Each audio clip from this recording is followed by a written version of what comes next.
The newest diet food is smoothies.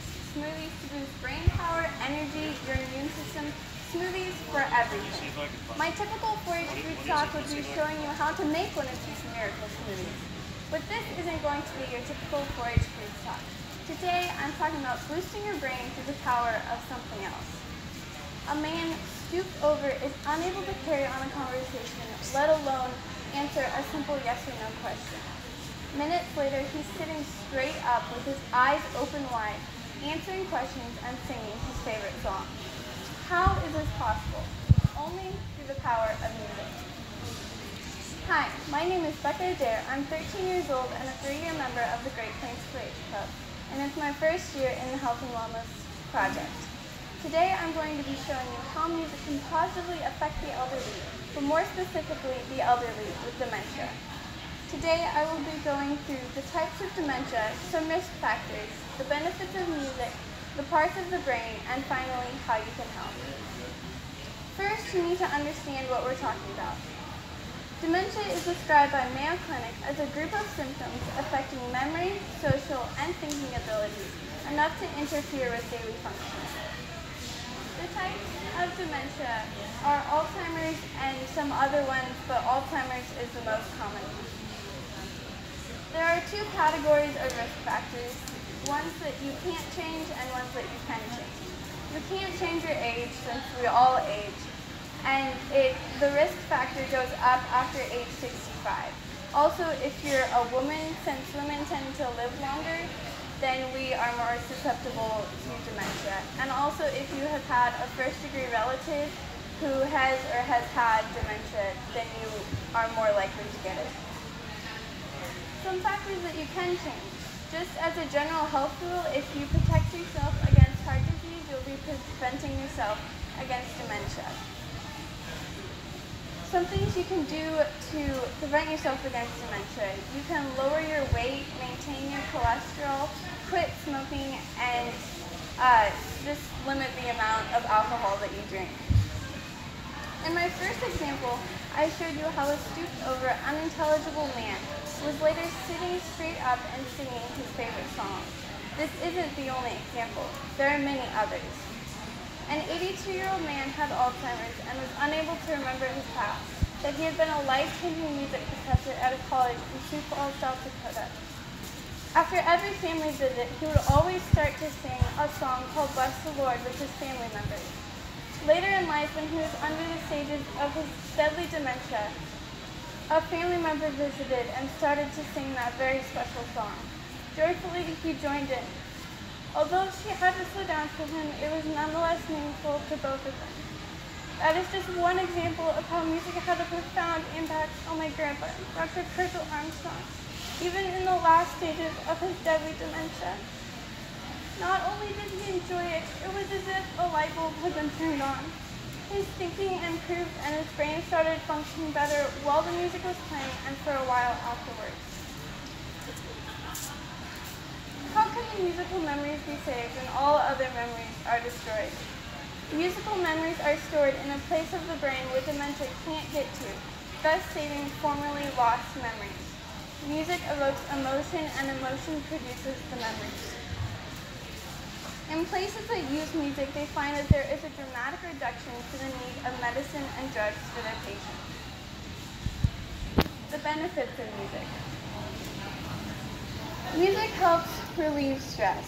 So if they're having a scary time transferring from their bed to a wheelchair in the morning, they can play songs that they used to listen to from their teens and 20s, and it'll help calm them down while they transfer. It helps relieve their agitation. So if they're having a bad day itching and picking at a wound that they won't let heal, they'll maybe stop for a little bit while they listen to their music. It improves their mood. Just think what happens when you go home after a bad day of work or school and you turn on your favorite music. You immediately relax. Just think what it will do for the people who are almost always having a bad day. It gives them a sense of control, so when their world is foggy and unpredictable and things are happening without their consent or control, they can stop for a little bit and grasp onto the music that they used to listen to. Last but certainly not least, it gives them a much better memory recall so that they are even able to engage better and maybe even relate stories from their childhood. One example of using the right music for a patient is when we were trying to get my grandpa into the right nursing home for him.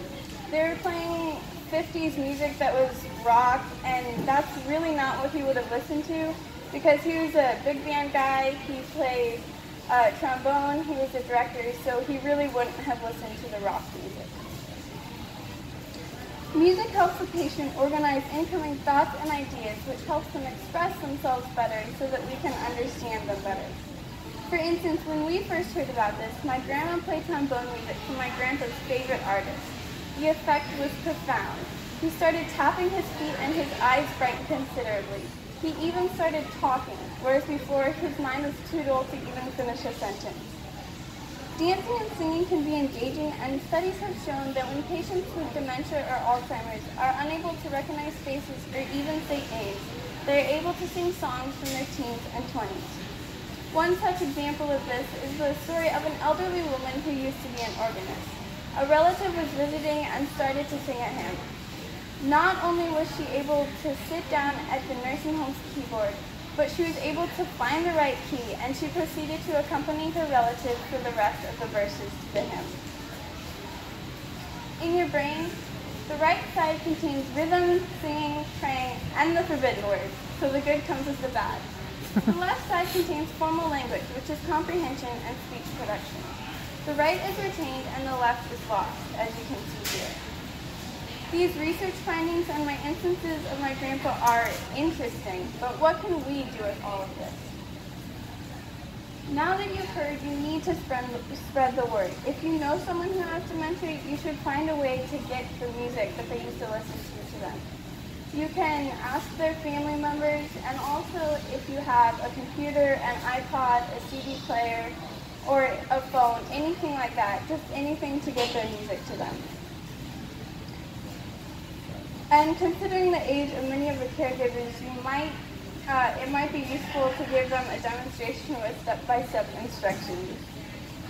There is a program called Music and Memories that helps the elderly with dementia. It helps get personalized music to nursing homes worldwide. And it is a really great program, but you can do it by yourself as well. You can go to your local nursing home and see what they need, or if you just have a CD player or two laying around at home, you can see if you can put those in use somewhere. Today I have gone over the types of dementia, some risk factors, the benefits of music, the parts of the brain, and finally, how you can help. Smoothies have their own benefits, but today I have shown you reasons why music has more worthwhile effects than many have realized. We need to work with what the people have left. My goal for this 4-H year is to educate people on the importance of music with the elderly so that they can go make a difference in their community. Are there any questions? Have you got to use any of this in your community, or is this something you're hoping to do this coming year? Yeah, actually right now, this Wednesday, I'm going to give this speech at a nursing home that is pretty close to our house. Our 4-H club is going to have like a CD player drop-off and see if we can get CD players to them. And I just want to educate them and kind of help the residents there. Thank you. Are there any other questions? If not, then that concludes my talk. Thank you.